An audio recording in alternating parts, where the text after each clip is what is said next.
Wait, listen to this. This sounds exactly like Frank Sinatra is singing Get Low by Lil Jon. To the window, to the wall, until the sweat drops down my... No? How about Linkin Park singing the Pokemon song? Or how about Johnny Cash singing Barbie Girl? I'm a Barbie girl in a Barbie world. These are all made using AI voice clones. Sinatra never sang Get Low, sorry. But the craziest part is that voice cloning is just the beginning of what's happening right now with AI music. AI is letting people create completely new songs as fake collaborations or generate lyrics or even melodies in seconds. That song that you're hearing in the background right now, that was made using AI, just by typing in a few words. This stuff has gotten crazy fast, and people keep saying that AI is going to be the death of music. Technology causes turning points in history. We've seen it happen countless times, and I think that we're in one right now for music. The stakes are high. If we get this wrong, we could jeopardize how human musicians make money and art. But if we get it right, we have an opportunity to leap ahead in how we as humans get to express ourselves. That might sound like hyperbole, but it's not. This is an extremely complex and controversial topic, and to really understand it, you have to understand how the music industry already works and how it might be changing. So, to do that, I reached out to two people right in the thick of it. The artist Grimes and the CEO of Spotify are going to help me explain what's really going on in the fight over AI music. AI generated music. There will always be a problem with AI. It's making the music industry very nervous. We're drowning in music. Old MacDonald had a farm, Will this be something that artists actually embrace? We really haven't figured out a way to compensate the creators. How bad could this really be for artists in the music industry?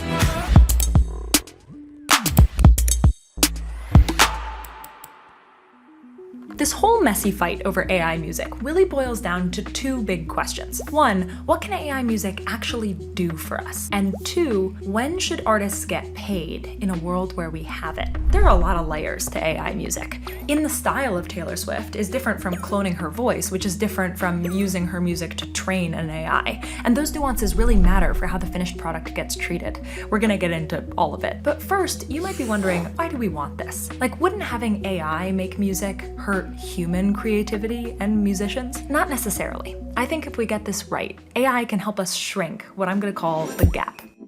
The gap is the difference between the idea that's in your head, that's obviously perfect and amazing, versus what you can realistically create. Sometimes I'll try and make exactly what I imagined.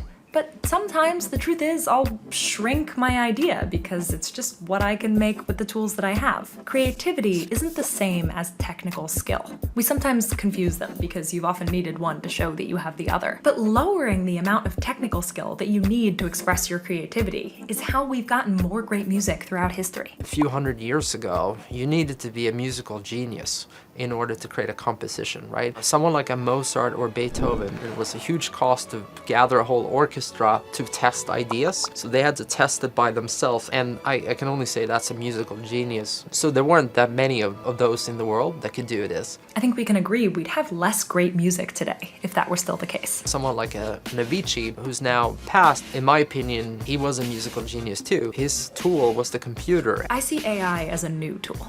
A really, really powerful one. Artists can already use technology like ChatGPT to generate lyrics or Google's Music LM to create new melodies. In fact, you might be listening to that without knowing it. I would be surprised if we didn't have already works of that kind on Spotify. And musicians disagree about what to use AI for. I don't think AI should write lyrics for you. I don't think AI should be able to just automatically generate music for you. I think that is probably not good for the human mind. I was very interested to hear Grimes say that because she's one of the first artists to come out in favor of another controversial use of AI, voice cloning. If you pressed record and just sang like Old MacDonald or something. Old MacDonald had a farm, E-I-E-I-O. I was singing because Grimes was teaching me how to use a tool that she recently released called Elf Tech, which lets anyone change their voice into hers. And on that farm he had a pig, E-I-E-I-O.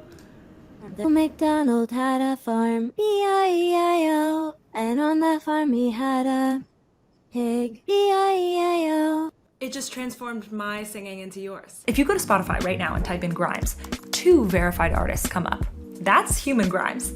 And that's the collaborator for anyone else who uses her voice on Spotify. And like the really good ones, we're gonna go back and give them a full featuring Grimes.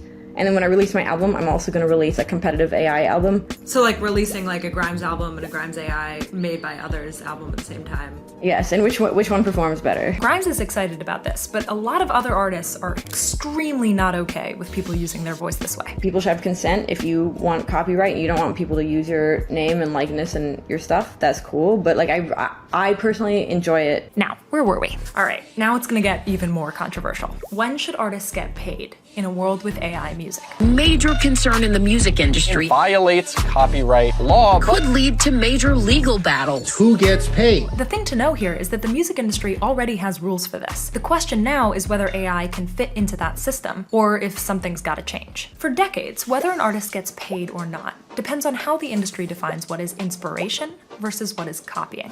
This box, getting inspired by someone and not paying them, is most music. I was inspired by a lot of great singers. There's so much Beatles inspiration in there. My greatest influence was Whitney. George Michael, Whitney.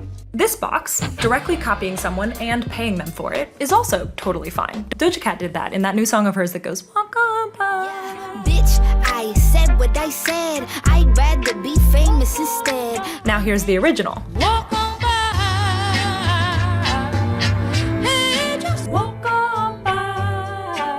This is just sampling. Doja Cat needs to pay whoever owns the original composition of the song and the original recording. Or a musician might re-record a line or a melody from someone else's song and use it in their new one. I'll use Ariana Grande as an example. Breakfast at Tiffany's and bottles of bubbles. Na na na na na na na na na na. Does that sound familiar? Na na na na na na na na na na na na na na na na na na. I'm gonna stop singing now. These are a few of my favorites.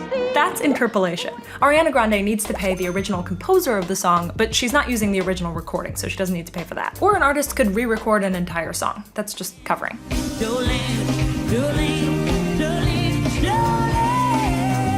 Again, gotta pay the owner of the original composition. What Grimes is doing fits in here too, actually. People are making new songs and new recordings, but they are using her voice and likeness, so they've agreed that they should pay her. In all of these cases though, some original owner is getting paid. It doesn't matter how you made the track. If you use AI to do any of these things, you still gotta pay. And if you try not to, yikes. I'm gonna sue you.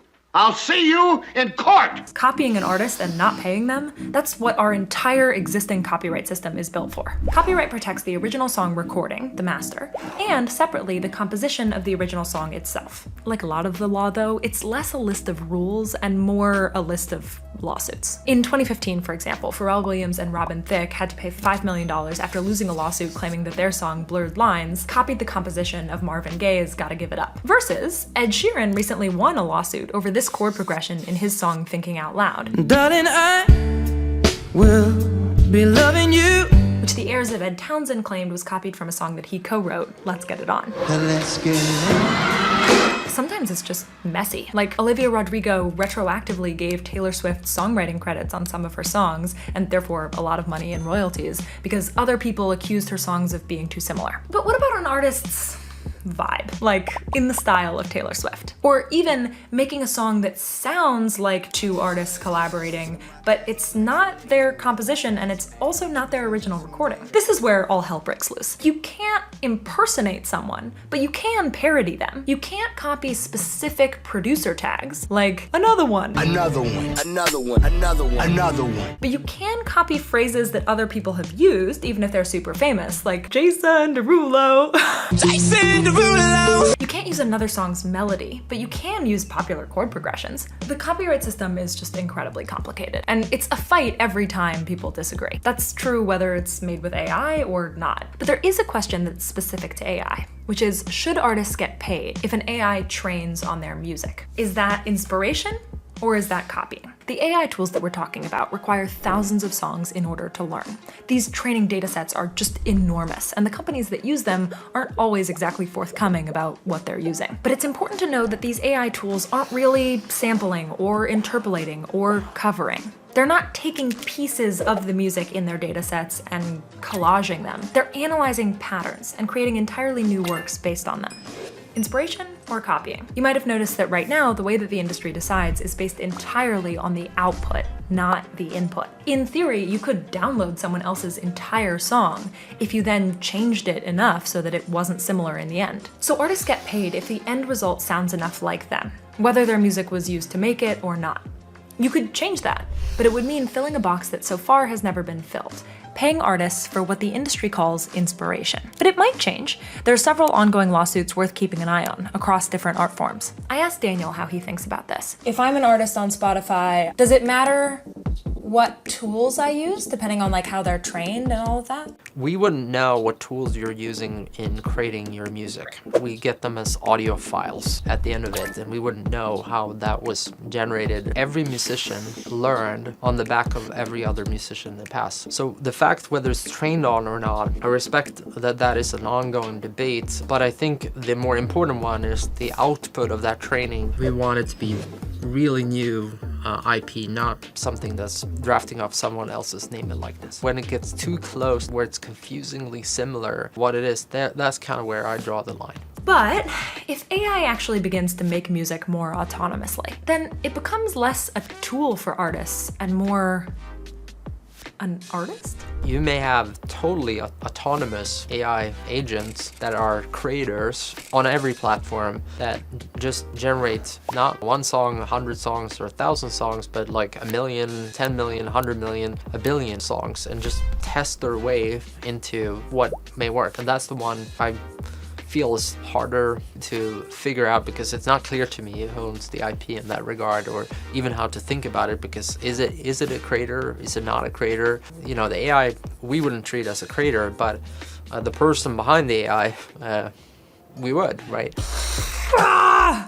Like, this is where I start to get existential. If I listen to a piece of music, and I like it, if it makes me dance or sing or cry, do I care if an AI made it? But on the other hand, I really believe that music is human expression. It is awe and love and joy and fear and jealousy, all woven into waves in the air. I really think it's one of the best ways that we have to communicate between our lonely little brains what it's like to be alive. If AI is a tool to help us do more of that, awesome.